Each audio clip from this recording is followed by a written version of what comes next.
तर राज्यभरातून मराठा आंदोलक मुंबईत, नाशिकहून मराठा आंदोलक मुंबईकडे निघणार। कालिका मातेचं दर्शन घेऊन मराठा बांधव मुंबईकडे रवाना। मुंबईतील मनोज जरांगे पाटील यांच्या आंदोलनात सहभागी होण्यासाठी नाशिकहून मराठा बांधवांची मुंबईकडे कूच बघायला मिळतोय। शेकडो वाहनांच्या माध्यमातून मराठा बांधव मुंबईकडे रवाना होत आहेत। नाशिकचं ग्रामदैवत कालिका मातेचं दर्शन या मराठा बांधवांनी घेतलंय आणि त्यानंतर ते मुंबईकडे रवाना झाले। याबद्दल आणखी माहिती घेत आपले प्रतिनिधी किरण गोटूर आपल्या सोबत आहेत। किरण, साधारण किती मराठा आंदोलक मुंबईच्या दिशेने रवाना झाले आहेत?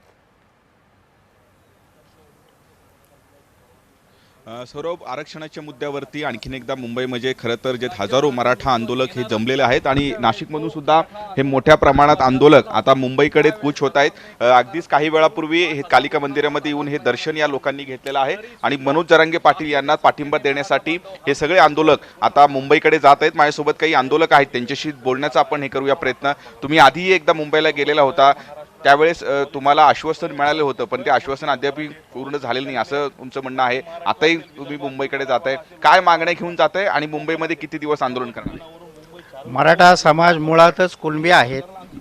ओबीसीतून सगळ्या समाजाला सरसगट कुणबीचे दाखले मिळाले पाहिजेत। ओबीसीतून आरक्षण 50% आतलं आरक्षण मिळालंच पाहिजेत। मागच्या वेळेस जे घाईघाई रात्रीचं एकनाथ शिंदे साहेबांनी जो GR काढून दिला का सरसगट सख्या सोयऱ्यांना सगळ्यांना कुणबीचं सर्टिफिकेट भेटतील आणि ओबीसीतून आरक्षण मिळेल, त्याचा विश्वासघात झालेला आहे। या सरकारने, फडणवीस साहेबांनी आता फसवणूक करू नये, समाज माफ करणार नाही।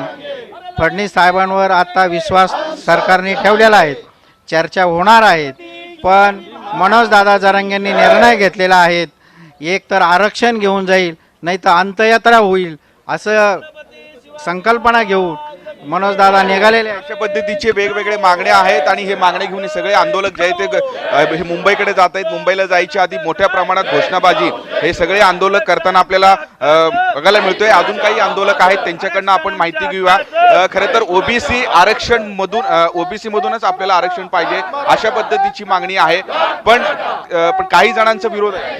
अहो बरोबर आहे ना, आता राधाकृष्ण विखे पाटील हे गडगंज श्रीमंत आहे, त्यांच्या 7 पिढ्या बसून खातील एवढे श्रीमंत असताना त्यांना ओबीसीचं सर्टिफिकेट लागतं। आमच्या गोरगरीब मराठ्याला ओबीसी सर्टिफिकेट नको आहे का? आम्हाला सगळ्यांना 50% आत ओबीसीतून आरक्षण पाहिजे। राज्याचे मुख्यमंत्री देवेंद्रजी फडणवीस यांना आम्ही विनंती करतोय, हे विखेंना पुढे करू नका। तुम्ही राज्याचे मुख्यमंत्री आहात, तुम्ही समोर या आणि कायदेशीर घटनात्मक आरक्षण 50% आत ओबीसीत। तुम्ही म्हणता ना की 50% आत देता येणार नाही, मग 50%ची मर्यादा वाढवा। तेही राज्य सरकारला तुम्ही अधिकार आहेत, त्या अधिकारात आम्हाला कुणबीच्या आतच ओबीसीतूनच कुणबीचे सर्टिफिकेट पाहिजे, बाकी आम्हाला इतर आरक्षण मान्य नाही।